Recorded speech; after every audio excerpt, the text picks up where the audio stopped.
Hello, and welcome to Imagine an Apple, the podcast about our varying inner mental experiences. My name's Francis, and today I'm chatting with my co host Vynn about how different people experience emotion differently, as in their body, in their minds, as colours.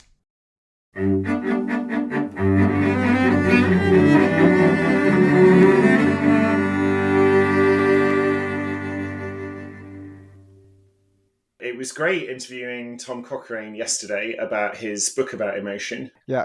So just to recap, Tom's book is called The Emotional Mind, and you can get it by emailing him, and he's very open to anyone just reaching out to chat to him and also discuss his ideas. So one of the most interesting things is Tom's approach to emotions, which I think can be contrasted with much of the literature that is currently popular about emotions. Is he's using a control theory of emotion, and Tom goes into quite a bit of depth of what that means. I don't know. What do you think about like the control theory of emotions compared to the Lisa Feldman Barrett stuff that we've been Yeah, reading? so I read her book recently as well, and yeah, she's much more in this idea that the brain is a prediction machine, and part of what you're doing when you make a prediction is then acting to. You can make a prediction that you want to be true, almost, and then action is altering the prediction, and that prediction is a mechanism both for predicting and for causing action, which is slightly different from control theory. Honestly, I'm Hmm. not sure I care about the difference much because I'm a little bit more interested in the impact of emotion. I think Hmm. there's an interesting cognitive science question about how the brain works, but my general sense is we haven't done enough experiments yet. I really like the beginning of Lisa's book, where she gives loads of experiments from her lab that have talked about stuff we thought we knew about facial expressions and emotion not really being true. And Tom references a few of the experiments in our interview. But overall, my general sense is we've done a lot of not really great experiments collectively as humanity in the last 50 years. And we need to do some more organic ones and more ones where the people are embedded in everyday life, perhaps. I don't know. What do you reckon? Yeah, no, definitely. Some new experiments about emotions is always a key one because we began with Paul Ekman stuff, which really became the the standard for most people when discussing emotion, and that's proven to be a problematic theory. The idea of like basic emotions and how Paul Ekman's studies didn't really account that people were actually experiencing emotions in a different way. He just happened to set up his experiments in such a way that confirmed his biases. And so experimentation always is fraught unless it's replicable. And I think this forms part of like the replication crisis we see in psychology. So it'd be interesting to see how Tom's more philosophical and systematic approach to the control account of emotions squares in with experimental evidence that can maybe verify his theories. Yeah. Yes. And yeah. Okay. Anything else you've got to reflect about, like either of those, for what they were saying? Yeah, I suppose Tom's theories are very much more systematic and more philosophical in its approach, and I really appreciate that. I mean, there's so many ways to study emotion, and in addition to like this control theory approach, I'm also interested in like the history of emotions, and I know you're really interested in the phenomenology of emotion, and I'm wondering how those approaches to emotions might bring to the table something completely new in perspective. Mm. And one of the approaches I'm thinking about is Thomas Dixon, who is a well-known history of emotions a researcher, and basically what he does is he scours the literature for how emotions have been used to describe internal mental states and how that term only emerged in the 1830s. At least this is what date he gives Mm. according to his genealogy, which really brings the whole like field or like the whole concept of an emotion into relief, because what did people use to think about their mental states that we would now call emotions before they had the term and the category of emotion? So it's not just they didn't have. It's almost like you're saying emotion isn't a concrete concept, really. It's a concept we have in our modern society. I'm not even sure everyone agrees on what it means, even in our current society, actually, which is why I'm interested in the phenomenology. Yeah, So So you're saying it was very different at other times in other countries, that kind of thing. Yes. So I guess the technical term is to describe it as anachronistic, or I don't know, anatopic. Basically means it's out of date and out of place. Is the word emotion describe the mental experiences of people from different histories and different cultures. An example of this is how Aquinas, for example, right? Thomas Aquinas, writing in the 13th century, I think, never uses the word emotion, but instead uses terms like passion, affections, and sentiment. And we're used to thinking of these terms as synonyms for emotion. Just think, yeah, those are obviously synonyms from our perspective, but the distinctions that mattered between delineating passions from, say, for example, affections or moral sentiments is that one was intrinsically seen as sinful. It belonged to the lower level feelings, the stirrings of this of the body, and things that we wouldn't consider as emotions, such as lust or feeling cold or feeling pain. Uh, these would have been seen as expressions of like the passion, whereas I think they're a bit too physiological to count as emotions in our modern day understanding of that. But likewise, on the other hand, That was in which period? Medieval. Yeah. so Thomas Aquinas writing about this would have been, yes, pretty much uh, middle of the medieval period, and so these are the passions, and it's usually contrasted with the affections, what we might maybe call from our modern perspective the higher level emotion. And a higher level emotion such as affection would include things like love for God or sympathy for your fellow human beings, having Mm. empathy for your fellow creatures, and these were things that were supposed to like guide your reason. So in this like dichotomy between affections and the reason, we don't find the common trope that is now typical of framing emotions versus rationality. That might have been true for passions versus the reason, and that might mirror our emotion versus rationality discourse. But in the past, at least, when you had this distinction between the affections and the on the one hand and passions on the other, people could make much finer distinctions between feelings that were good and supposed to rightly guide the reason, and passions which were supposed to be rightfully Mm.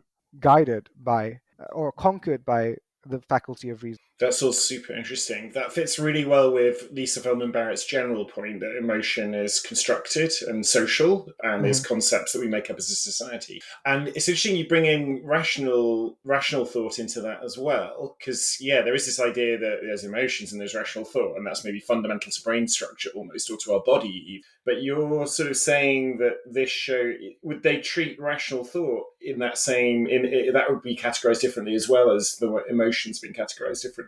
Yep, completely. Mainly because they didn't have this catch-all term that we have. Which they one thing that the medieval writers, the medieval Christian theologians, at least, wouldn't have done that we do on a daily basis with our category of emotion is we reduce up passions into emotions, and we also reduce down the higher level affections into emotions. So we only have this one category. Whereas maintaining these distinctions seems like a very important way to conceptualize how we go about thinking and making decisions. Yeah, great. Can you give any other examples, like maybe present day ones, where emotions different somewhere else outside the West? Ooh, I think it's really difficult. I think it's really difficult to separate non-Western conceptions of emotion from Western ones, mainly because even while I was growing up, we so the Malay terms for emotion are emosi, which obviously is a direct like Mm, calquing or loan word from English. mm, The perhaps feeling there is like the word perasaan, which translates to feeling, but can also be literally translated as like tasting, because the root word rasa to taste. So that's something quite interesting going on there, where we use like feel, which is typically more associated with touch, to describe emotion or like some type of like mental state akin to emotion. Other cultures might use different sensory modalities. mm. this kind of ties back into like the synesthesia that some people have whenever and how certain emotions are associated with color. They become colored, like literally, as in red is an expression of anger, for instance, green with jealousy. So there's all these interesting ways that like the other sensory modalities feed into our conceptions of emotion, and not just like visual stimuli such as color, but also emotions that are overwhelming and anger like typically are considered to be hot emotion. And I think this is quite an interesting thing to note, because it anger being, you know, a temperatured or cool, sadness being cool, and melancholy, for instance, really speaks to how we experience our emotions in multiple modalities. And I'm not sure if, Yeah. yeah. Yeah, no, I definitely there are lots of ways people experience emotion, which sometimes gets under talked about. People just don't mention it enough. Your color example, there's a lovely example which I just found randomly. There's a book by Hurlbert and someone called Schwitzgebel. Hurlbert's the researcher at Las Vegas University who documents people's inner experiences by giving them a random buzzer and making them write down what they were experiencing. And they did this in detail on one of their researchers. She volunteered to have her experiences published in a book called, it's called Describing Inner Experience, Proponent Meets Skeptic. And specifically, there's one which really struck me where she's reading some documentation to assemble some furniture and laughing at something in it. And the humour appears in her head as a kind of rosy yellow glow. So she literally sees in her imagination a particular rosy yellow glow to Hmm. represent this emotion of humor, of funniness. And that was like, I was like, no one's ever said anything like that to me. And this isn't like they've looked for a strange person who's synesthetic. This is a completely random, just as one sample in this perfectly normal woman's mental experience. Yeah, really interesting. I mean, do you think? I just want to while it's still in my mind. You said the Malay word was using taste. Did you say more Yes, than touch? And taste. do you think that might even alter? Because lots of people talk about getting bodily sensations, emotions, which I don't feel like I do much. Or if I do, I'm not Hmm. categorizing them as emotions, which is another possibility. Right. Do you think maybe people who speak Malay as their first language might get tastes as emotions more often because of this? Or I don't think it's necessarily to do with the culture. I think it's more to do with how much people experience their emotions as part of like some bodily sensation, rather than how much they think it's happening all in their head. Mainly, and the reason I say this is because although there's like a rich vocabulary in Malay to describe emotions as happening in, for example, like your heart or your belly or your belly liver. So there's literally an expression to say that if you have no compassion for someone, then you lack belly liver, you lack hati perut. So that kind of suggests that uh, compassion is felt in the stomach, or like this viscera region.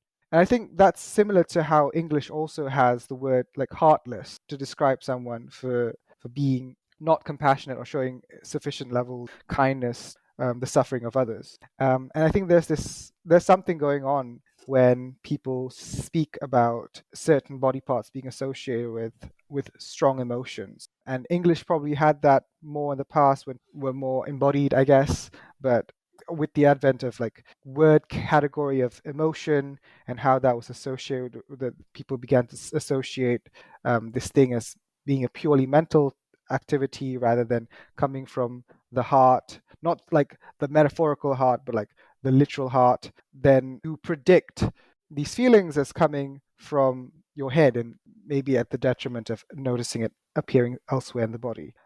I certainly feel my emotions very much in the body, especially in more recent times, and as I've become more aware and started adopting more meditative practices. So stress in my shoulders, lumps in my throat whenever I feel embarrassed. I think when there's a threat to my reputation, I feel it very strongly in like the abdominal region. And it's really like quite interesting to Mhm. be able to experience all this and realize when someone says, "Oh, I'm experiencing heartbreak," they don't mean it as in, "Oh, my metaphorical heart is breaking. No, no, they're feeling it, as in like the sinews in their heart Mm, are probably tugging, and like the emotions there are like the muscles there are tensing up, and that's being registered if you look mm. for it in those parts. But you're not going to you're not going to notice that. In fact, you're likely to ignore it if you focus that uh, uh,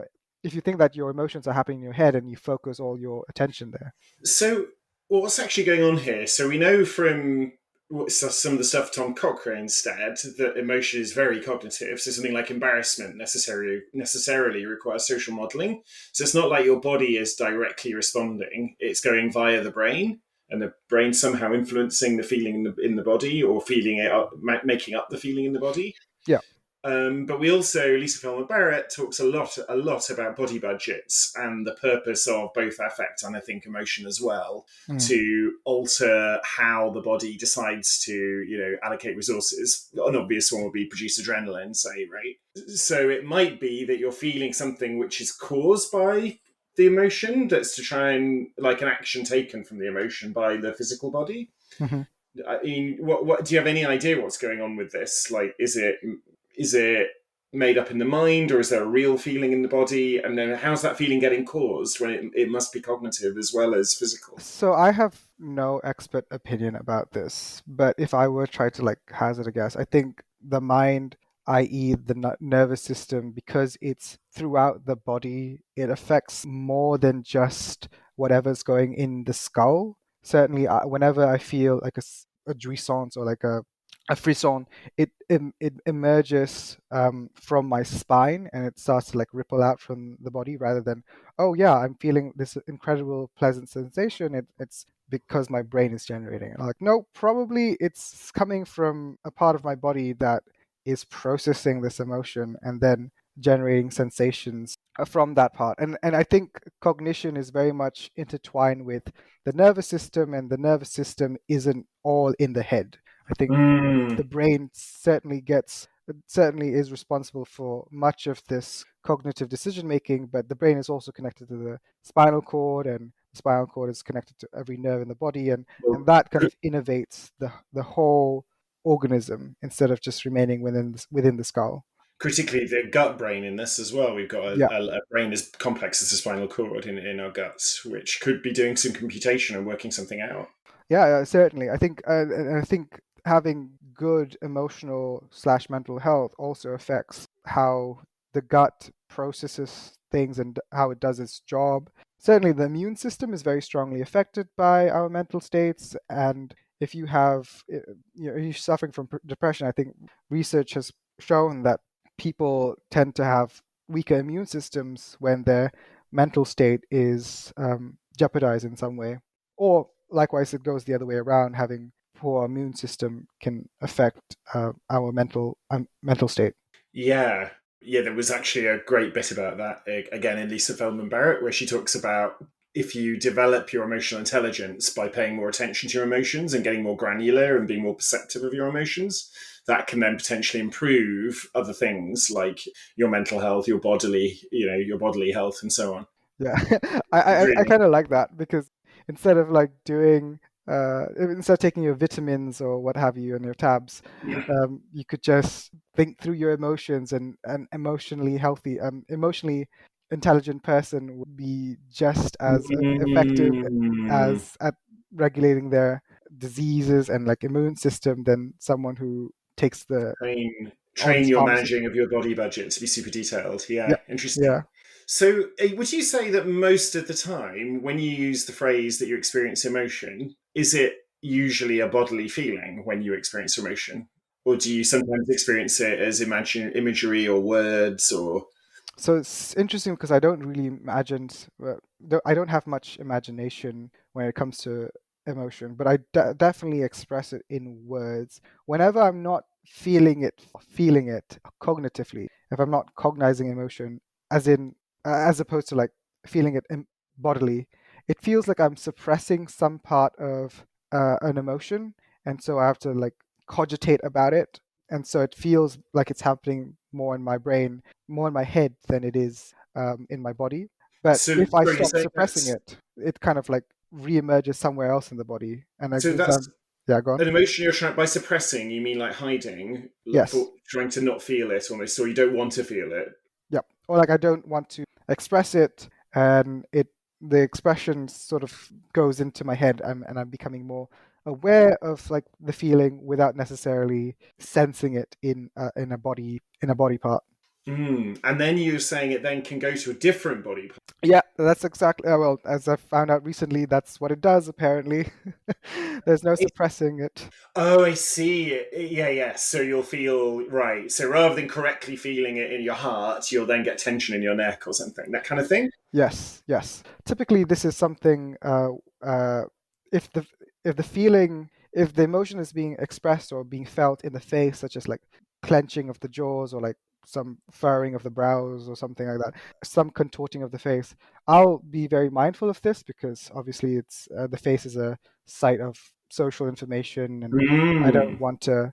Um, you know, put people off with my disgust or like my anger, and so I'll suppress mm, it in my face. But in doing so, not only am I like thinking about it in my head, it's also being expressed probably somewhere else, and it's gone to mm, my, I don't know, viscera region or down to my fist, and I'll notice that when I look at my hands, it's clenched up in a ball or something, or it could be anywhere in the body. And each time I notice where it's being expressed and I try to suppress that, it probably so finds interesting. somewhere else to like find some other outlet to then Yeah. explode through. That's really interesting because I'm naturally my face is very expressive. Like people often notice emotions I don't even realize I've got by looking at Right. my face. So I think I almost wonder if I'm doing that to stay like relaxed and chill. I deliberately let it express subconsciously.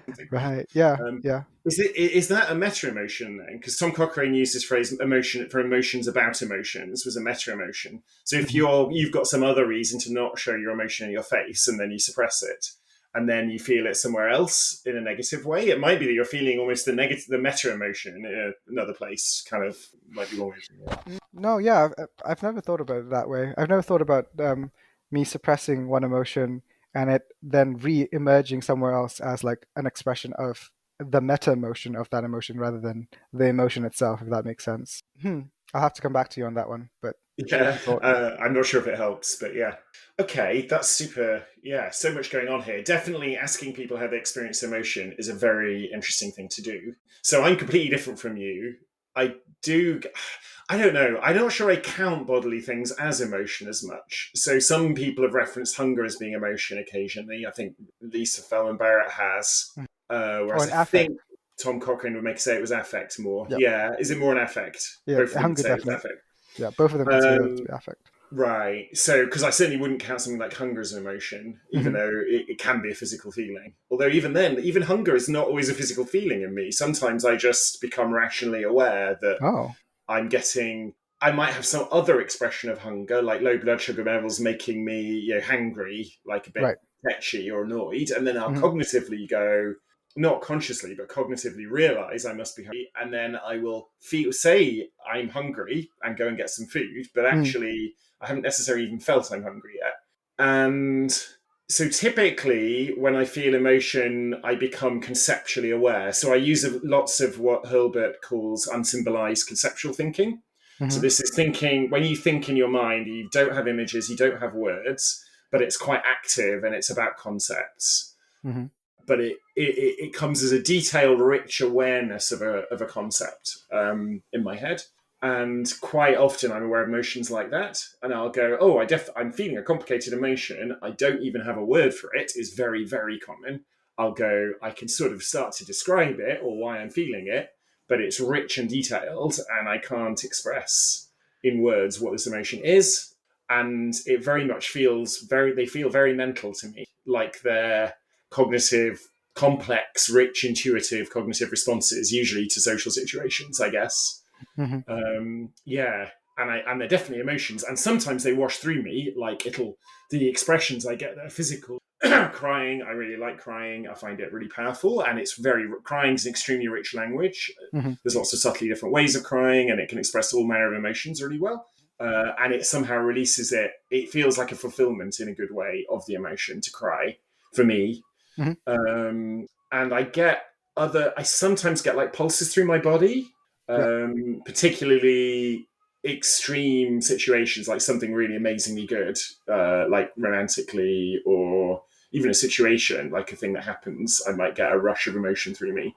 And I've definitely had like all the common ones, some of the common ones we have words for, like butterflies in your stomach. I have had those some of those ones we have words for, but yeah, it seems relatively rare.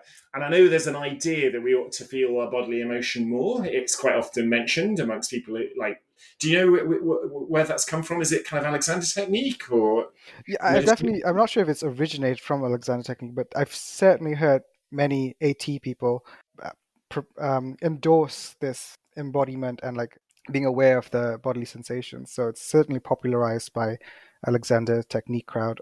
Whereas when we asked Tom Cochrane this, he said, "Oh yeah, there's a bit of a dispute about whether emotion's bodily or whether it's situational." And sometimes I feel like, oh, there's something wrong with me, or I'm feeling like I'm being too much of a geek by not Mhm. feeling emotions in my body enough. But other times I'm like, well, actually, I do feel my emotions, but I feel them as rich concepts, and that feels a very valuable thing to do as well in a Mhm. different way. But maybe that means I don't manage my body budget as well, right? Because I'm not as connected to my body. Yeah, I think Tom's argument was that it can be both bodily sensation as well as like higher mental experience, and that's what he's trying to bridge with his control theory of emotion. Yeah, definitely both are involved. There's like little doubt about that. Mm. From what I've been from what they both say and what we've been talking about, it feels like it is emotions very unusual because it's both bodily and cognitive. Yeah.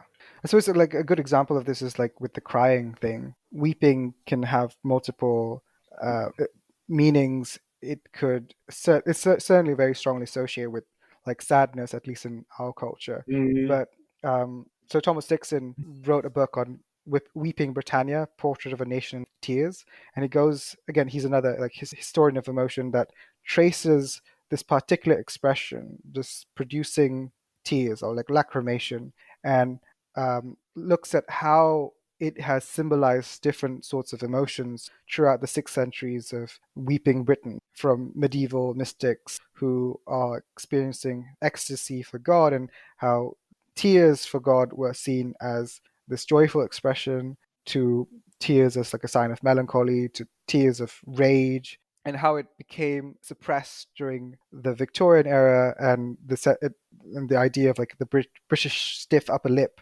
emerged, and mm, suddenly weeping became a sign of like weakness, which thankfully it's now becoming has less purchase in most people's minds these days. And it just goes to show how like the attitudes towards tears and crying change over time in history. mm. So just that one expression is again it's called as well as, but it also seems natural. It's not like anyone's told me to cry when I feel this complex emotion. Hmm. And I Yep. don't think I've even seen. I don't feel like I've seen. I guess there must be films and things where I've seen people do complex uses of crying, right?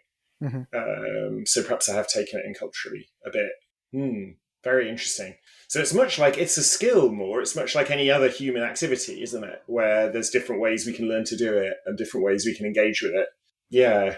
Yeah, so this is interesting because like this ties back to like what Tom said yesterday about, for example, who is like responsible for the expression of an emotion. Like, is it triggered by, especially like the social emotions, when you have a reactive attitude to someone, sort of resentment at some norm violation? Does your anger therefore become triggered by the other person who is violating the norm, or are you responsible for like regulating your feelings Mm, of anger? And so there's all this like debate about like who is responsible for it and what are the correct ways to express anger. And there was this famous piece of like ethnography about the Eskimo and how their expression of they don't experience anger, which is a like I suppose edgy way of saying that their emotional regulation of anger is so powerful that people just do not express it in ways that we might recognize it from mm. in a Western emotional norm. So I don't, I'm really, a thing I learned when I did a lot of therapy was that I don't express anger and I hide my anger way too much. Hmm. And I still experience it, but I hide it.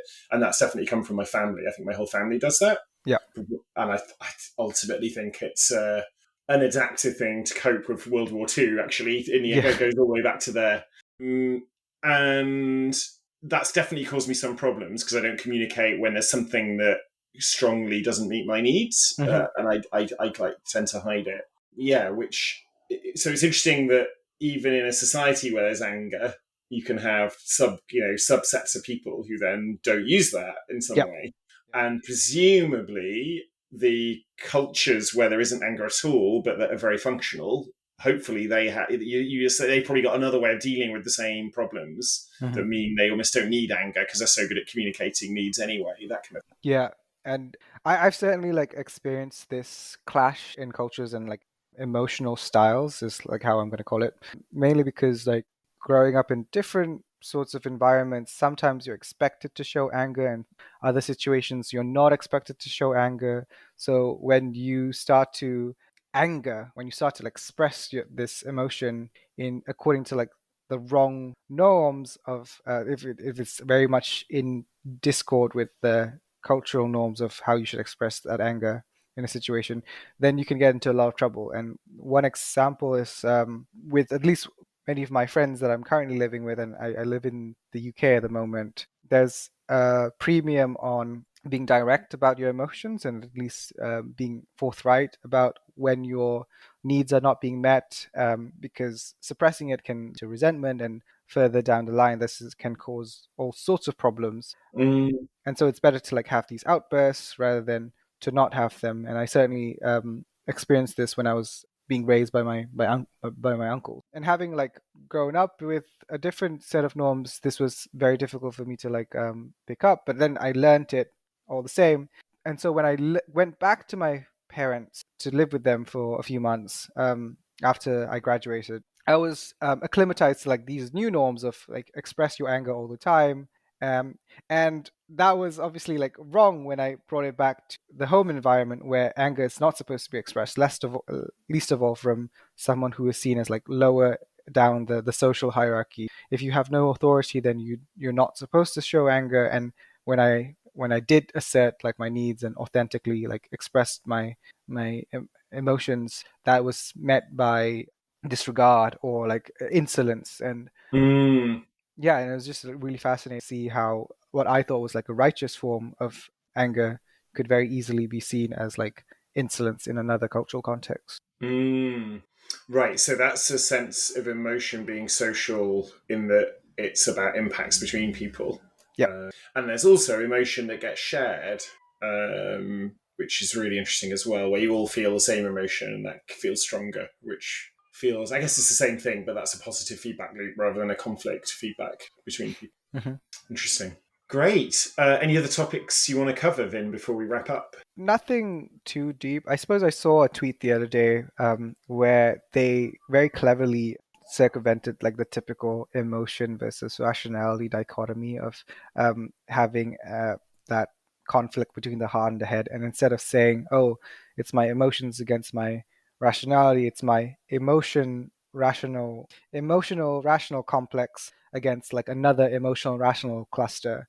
And I thought that that's a more accurate phrasing or like depiction of what's going on in my head when I feel like this typical head versus heart dynamic going on. Oh, so you're saying that when that happens, the part that you're thinking of as rational has got some other emotion linked to it as well. Yep. And indeed, the part that's very emotional has probably done lots of complex cognitive processing to work itself out in the first place. It's actually quite rational. Yep. Oh, that's really good. Yeah, interesting. Thanks. That's a great tip because the thing I was about to ask at the end is if you had any obvious like tips or things that people can do in practice to use all this or to Mm. develop this day to day. I suppose my practical tips would be having some kind of breath work, some mindfulness practice that allows you to focus in on your bodily sensations. And breath work is a really good one because you're focusing on your like lungs. And happen to feel many of my emotions in my chest area. I'm not sure what other people feel it, but this helps for me to at least like progressively take notice of my chest, my lungs, my heart, and eventually even like my stomach. These surprisingly have focus, like have concentrations of like emotion whenever I feel them. So that's my first tip. Oh, so when you pay attention to the body, you then feel you get awareness of the emotion in more rich detail that was there Yes. anyway. Yeah. So I'll be able to like associate guilt or compunction in my, I guess, stomach area, and that seems to be where it's like concentrated the most. Or Mm, whenever I'm stressed, I tend to like clench my jaw very strongly, and not being aware of this leads to bruxism and like teeth grinding. And just being aware of that suddenly allows me to just let go and that's be so able to interesting. focus on like the more mental or cognitive aspects of it and unpack the emotion. And this leads to the next point of like how I manage to regulate my emotions. Like, okay, now that I have noticed when my body is like tensing up or like feeling some crunching or like my skin crawling or something like that, what can I do to regulate it? I write things down and I start to Mm, like conceive of things. So this is the mental bit of the emotion regulation, just having some mm. way to regulate it by writing it down in a diary and unpacking it. Yeah, yeah. I've got much better at that cognitive side in the last 5 or 10 years by doing exactly that, like journaling. So specifically, I've got an instinct where if I feel I'm not wanting to talk about or write about something, if I'm Hmm. like being avoidant, then I'm like, no, I must actually go and write about it because usually there's something rich and interesting going that I'm in denial about or wanting to hide from someone, and it Yeah. really draws it out. Either talking to a really close friend about it just or writing it down on my own definitely improves that makes me more intelligent about my emotion. Hmm. So interesting, and it really interesting to hear you combining it with the bodily stuff, and that both kind of are important. Cool. Right. Thanks, Vin. That was a fun conversation. We'll put loads of links in the show notes to all yeah, there's a ton of stuff that we both mentioned. Mhm. Yeah, I'll put my reading down in the links as well. So yeah, thanks so much, Francis. Thanks, take care. Bye bye.